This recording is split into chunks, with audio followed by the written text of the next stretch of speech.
This will be similar to the last example except from a bearish view.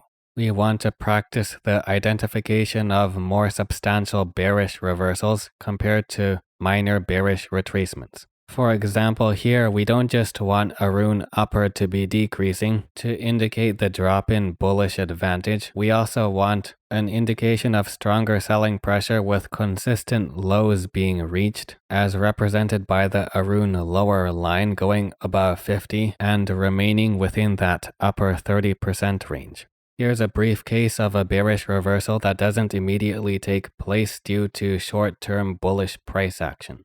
Then when volatility increases, a moderate drop takes place, but this is also delayed slightly by indecisive sentiment that is also represented by those familiar characteristics where Aroon upper and lower move in the same direction. Next is that less common case where both Aroon upper and lower are briefly at one extreme, in this case within the upper 30% range, prior to a decisive crossover of the Aroon upper line dropping well below 50%. While a large short-term drop takes place that naturally maintains Aroon lower at the upper 30% range.